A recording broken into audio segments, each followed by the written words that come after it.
안녕하세요. 저는 올해로 40대 초반이고 공무원으로 일을 하고 있습니다. 대학교 졸업하고 몇 년을 취업난 때문에 고생하다가 결국 뒤늦게 공무원 시험을 치게 되었지요. 평생 해왔던 게 공부였다 보니 공무원 시험에 합격하는 데까지는 준비 기간이 그렇게 오래 걸리지는 않았습니다. 하지만 9급으로 시작하기엔 적지 않은 나이였다 보니 남들보다 더 열심히 해야 인정받겠다 싶어서 일에만 매몰돼서 살았죠. 정신없이 바쁘게 살다 보니 제 나이가 30대 중반을 맞게 되었고 결혼 생각도 그때가 돼서야 겨우 생각할 수 있었네요. 나이가 있었다 보니 연애 결혼하는 것까지는 바라지도 않았습니다. 다만 할 수 있다면 최대한 마음 맞는 사람과 결혼을 하고 싶었어요. 그러던 중 같이 일하던 동료가 남편과의 만남을 주선해 주었습니다. 저보다 3살 어리다는 게 많이 부담스럽긴 했지만 막상 만나보니 말도 잘 통하고 사람도 참 괜찮아 보였어요. 결혼을 전제로 나간 소개자리였지만 짧은 기간이나마 서로 차근차근 알아보는 시간을 가져보자고 먼저 제안을 해왔죠. 연애하다가 결혼을 못하게 되면 시간적으로 제가 더 손해라는 걸 알고 있었지만 저도 흔쾌히 그렇게 하자고 했습니다. 바쁘게 산다고 30살 넘어서부터 연애 한번 제대로 못 해본 게 한이 돼서 그런 건 아니었습니다.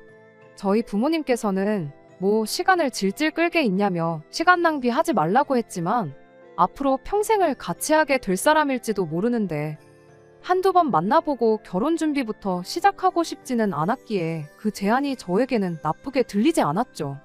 그래서 당시 남편과 연애부터 차근차근 시작하기로 했어요. 다만 저희도 나이가 나이였다 보니 연애 기간은 1년을 넘기지 말기로 정했습니다. 연애 중에 결혼 상대로 서로가 아닌 것 같다면 뒤도 돌아보지 말고 쿨하게 헤어지는 조건으로 연애를 시작하게 되었죠.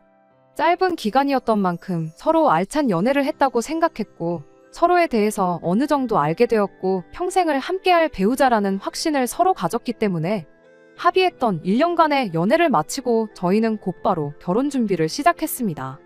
그때쯤부터 해서 남편이 저희 집에 인사도 드릴 겸 해서 자주 찾아뵙기 시작했습니다.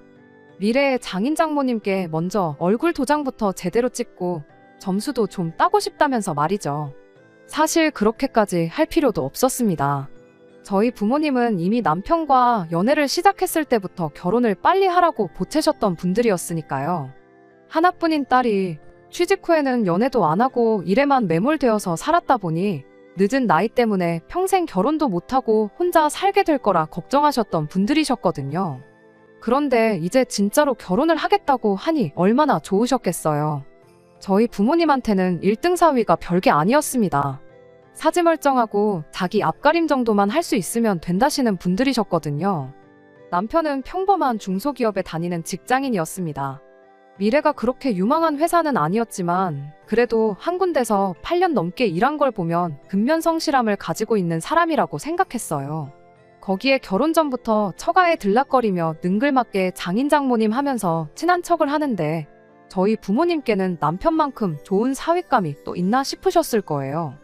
공무원이 박봉이고 요즘은 기피 직업이라는 말이 많지만 제가 일 시작했을 때만 해도 그렇지 않았어요. 안정적이라는 장점 때문에 제가 공무원 준비할 당시에는 경쟁률도 엄청났습니다. 아무리 박봉이라지만 8년차 중소기업 대리였던 남편 월급과 비교해보면 제가 월급도 훨씬 잘 받았어요. 남편 말로는 회사가 과장까지는 조금 박한 편이지만 차장직급 달고부터는 대기업하고 비교해도 손색이 없는 대우를 받는다고 조금만 참으면 자기도 조금 상황이 피게 될 거라고 늘 말해왔습니다. 저는 그냥 맞벌이 생활하는 것만 해도 감지덕지라고 생각했고요. 아무튼 저희 집에서 남편이 열렬한 환영을 받은 데 비해서 시댁에서는 딱히 제가 환영을 받는 느낌은 아니었습니다. 처음 시댁에 인사를 드리러 갔을 때 예비며느리 왔다며 현관문에서부터 저를 반겨주셨지만 시어머니가 저를 쳐다보는 눈빛부터 느낌이 썩 좋지는 않았어요.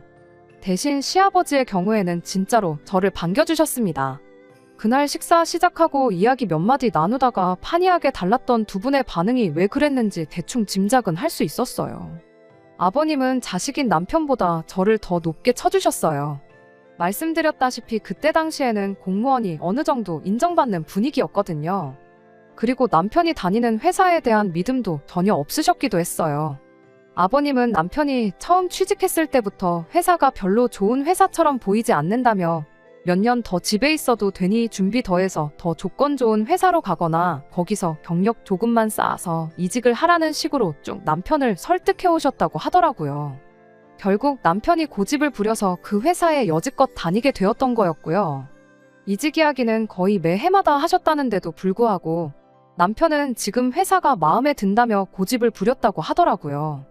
아버님 딴에는 결혼한다고 집에서 도와주지도 못하는 형편인데 남자가 한 달에 250도 안 되는 벌이로 저놈 저거 평생 장가는 갈 수나 있을지 싶으셨다고 걱정을 하셨다고 합니다.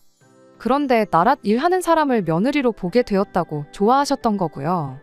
그와 동시에 시어머니는 공무원이 공무원이지 뭐 나랏 일까지 한다고 축혀 세워주냐며 회사 못 들어가는 애들이 하는 게 공무원이라고 아버님 말을 자르면서 동시에 저를 깎아내리셨어요. 그러더니 오히려 땡 잡은 건 당신 아들이 아니라 저라는 식으로 말을 하더라고요. 어린 남자 데려가는데 돈은 많이 모아놓았느냐며 빈정거리더라고요.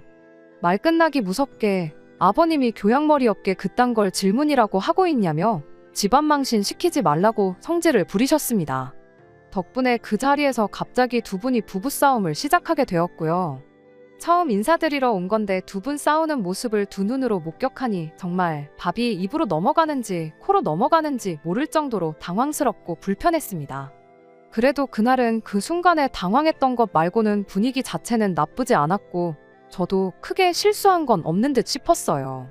시어머니가 유별나다는 건 이미 알았지만 아버님이 경우가 밝은 분이셨고 시어머니가 선을 넘는 발언을 하면 제 앞에서 부부싸움을 하게 될지라도 뜯어말려주는 분이셨으니 결혼 후에도 크게 신경 쓸 문제는 아니겠구나 싶었습니다.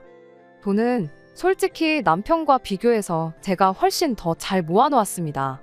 제가 취직 조금 늦게 했다고 일에 매몰돼서 살았던 게 한몫했어요. 거기에 부모님 집에서 같이 살면서 생활비도 아낄 수 있었다 보니 돈을 모으기가 더 수월했었고요. 어느 정도 안정이 되고 나서 저도 친구들도 만나고 하고 싶었는데 막상 그때가 되니 친구들은 다 결혼을 해서 가정이 생기는 바람에 만날 친구들도 없어서 정말 돈 모으는 거 말고는 할 수 있는 게 없었습니다. 덕분에 결혼할 당시에 저는 이미 2억에 가까운 돈을 모아놓았어요. 9급으로 시작한 거 치고 엄청 잘 모은 편이죠.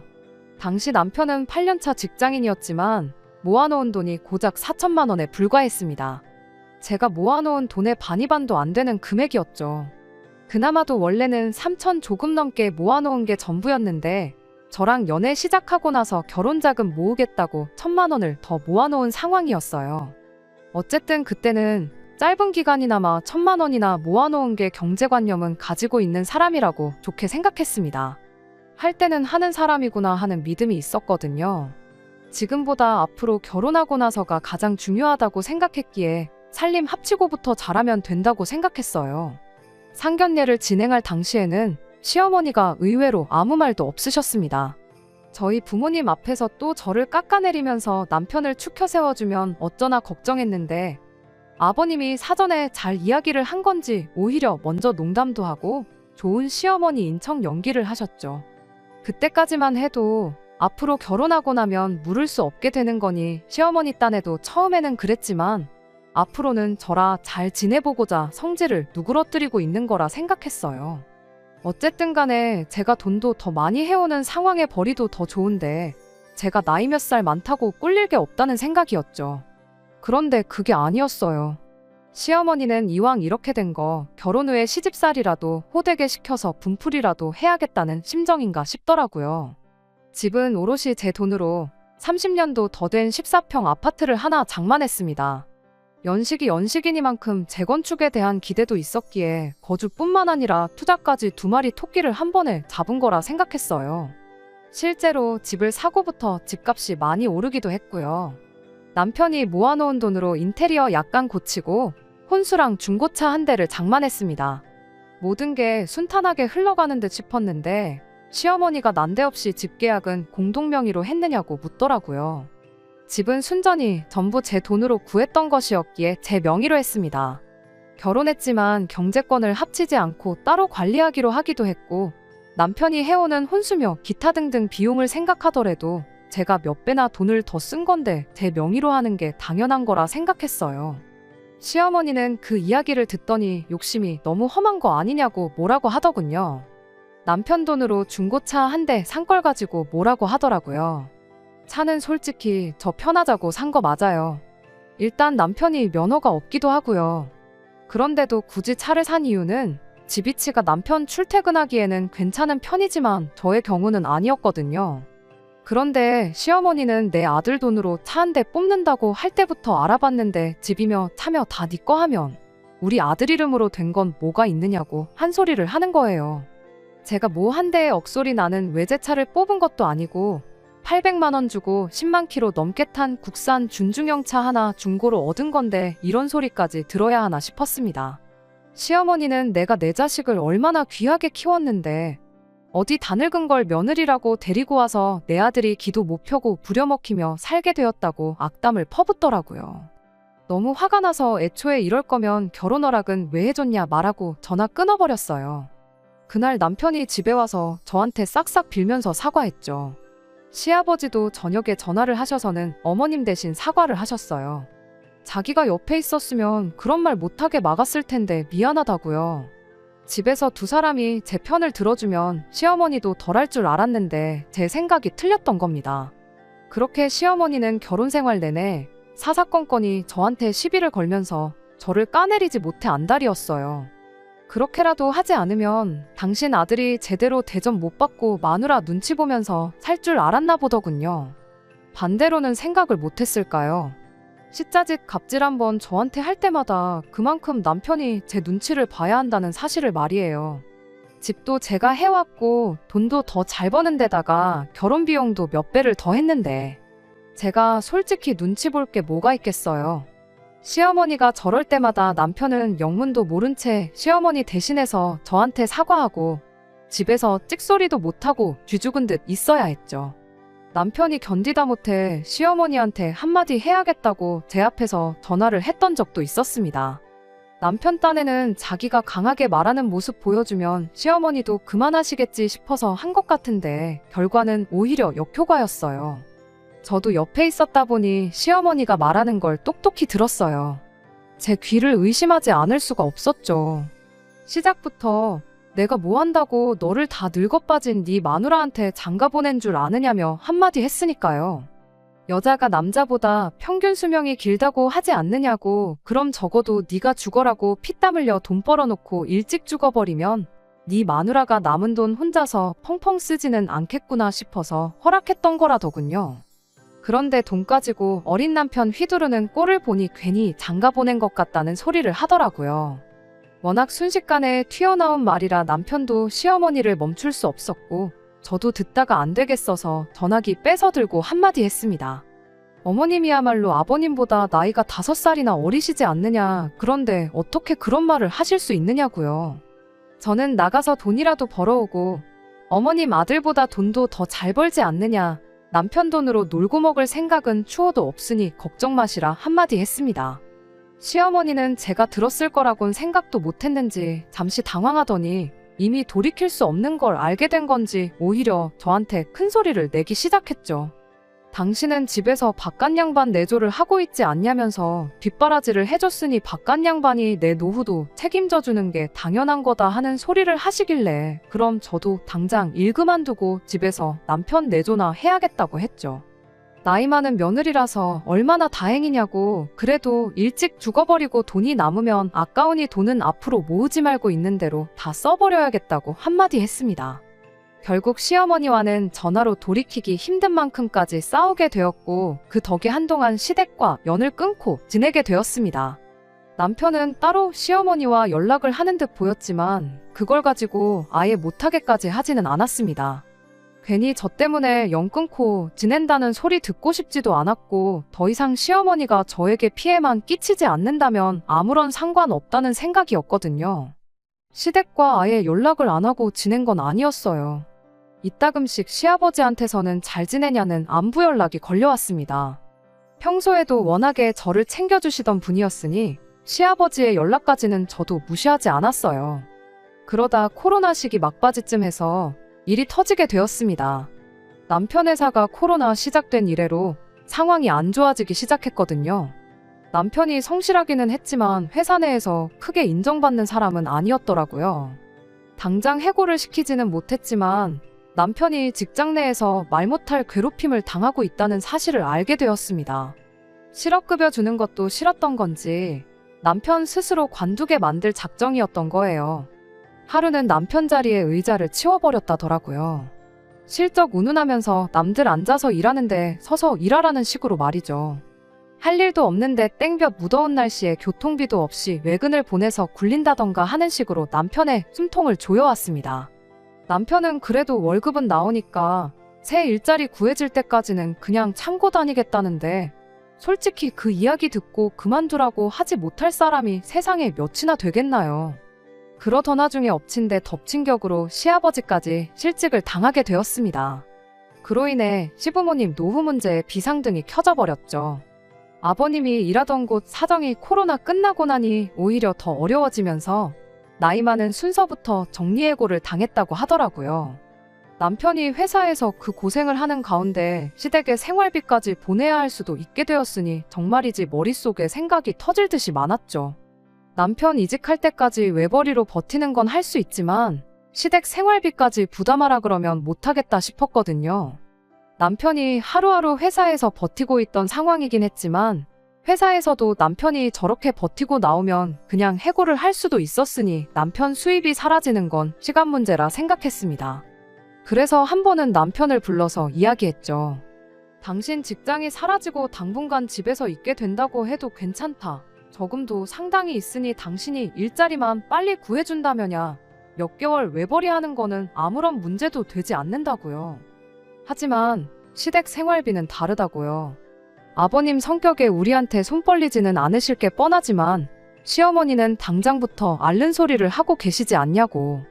시댁의 생활비까지라고 하긴 뭐하지만 한 달에 100만 원까지는 내가 어떻게든 해주겠다고 했어요. 대신 조건을 하나 붙였습니다. 시어머니한테 생활비가 필요하면 나한테 직접 연락해서 나한테 직접 받아가시는 조건이라고요.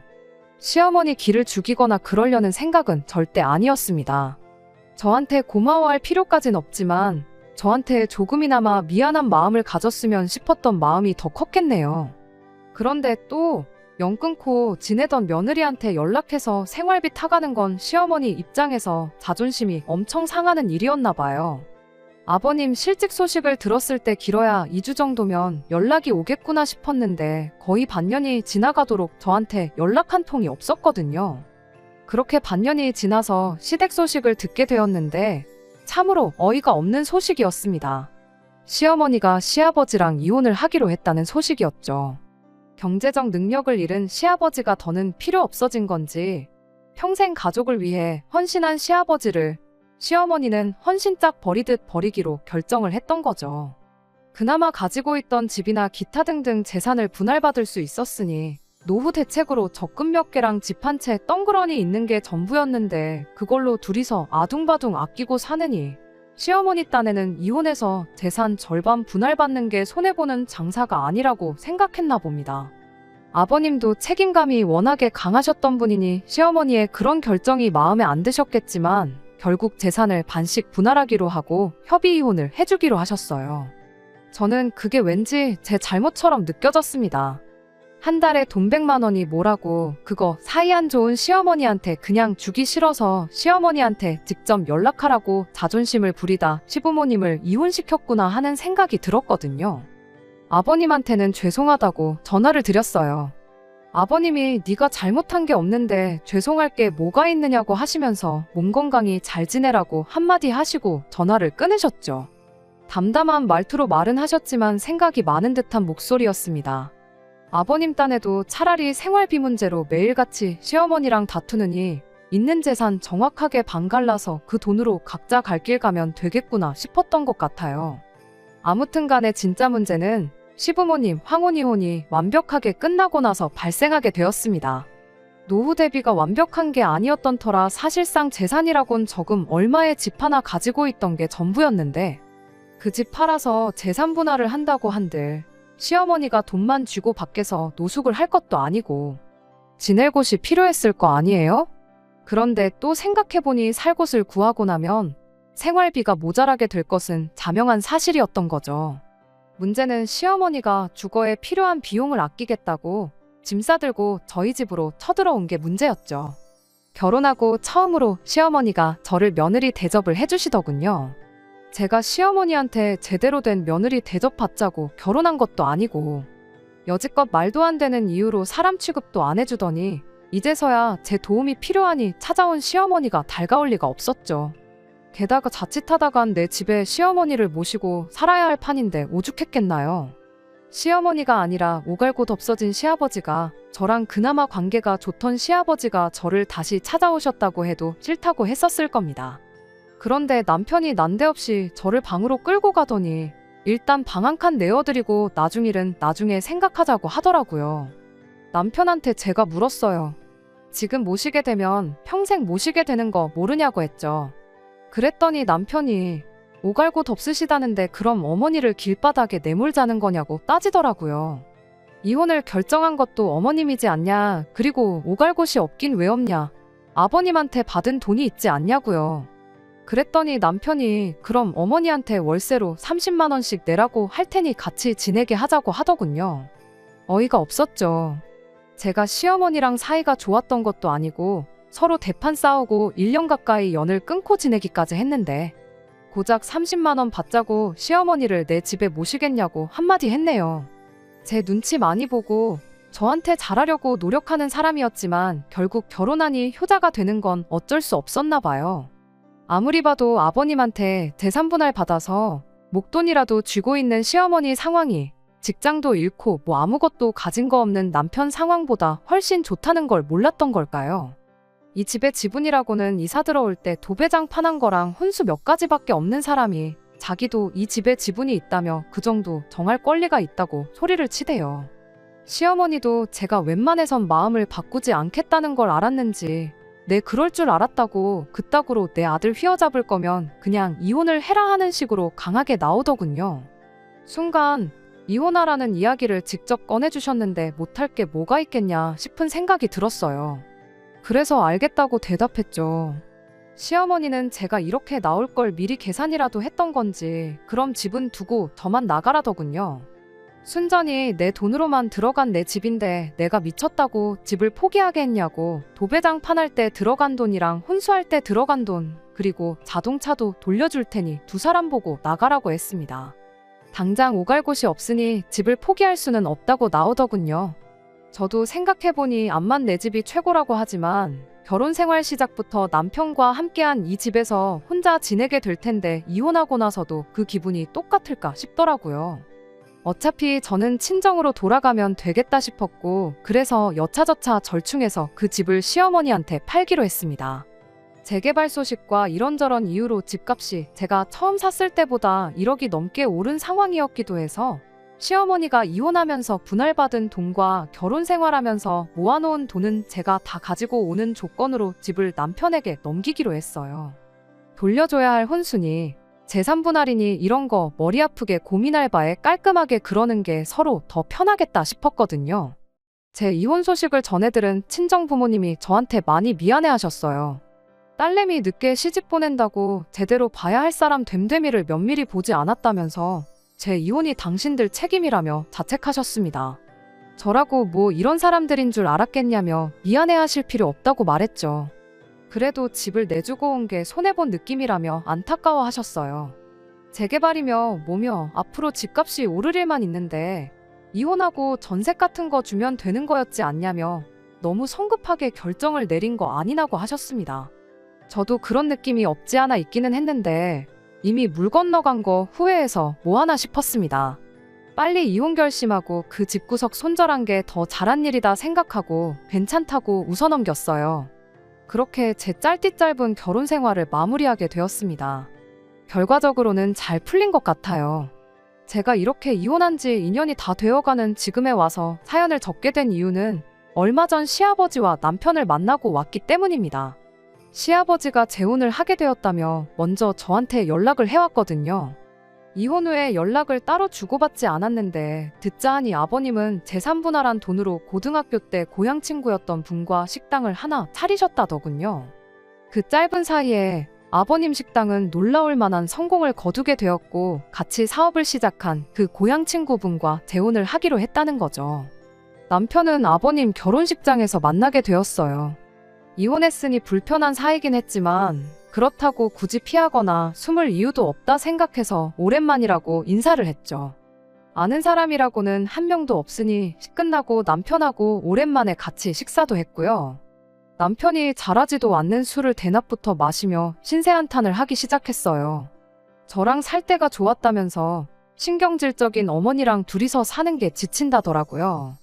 재개발 노리고 저한테 집을 사갔는데 집값은 오히려 제가 처음 집을 샀을 때 가격으로 내려갔고 재개발도 요즘 공사 비용 때문에 오히려 주민들이 반대를 하는 분위기라며 완전 망했다는 소리를 하더군요. 식사 말미에는 술에 취해가지고 어떻게 아버지가 가족들을 내팽개치고 이렇게 재혼을 할 수 있냐며 아버님이 가족들을 배신했다니 어쨌다니 하는 소리를 하길래 정신 똑바로 차리라고 한마디 해주고 자리에서 일어났습니다. 아버님 힘들 때 먼저 배신한 게 누군데 이제 와서 그딴 소리를 하느냐고요. 인과응보라는 말은 드러나 봤냐고. 집값이 내려간 것도 아버님이 재혼한 것도 지은 죄가 있으니 돌려받는 거고 이 상황을 선택한 건 다른 누가 아니고 당신하고 당신 어머니니 어디 가서 탓하지 말라 한마디 해주고 왔네요. 나오는 길에 아버님한테는 재혼 축하드린다고 앞으로 행복하게 잘 지내시라고 해주고 왔고요. 속이 후련해져서 이렇게 이혼한 지 2년이나 지나서 짧게나마 제 이야기를 적어보내게 되었습니다.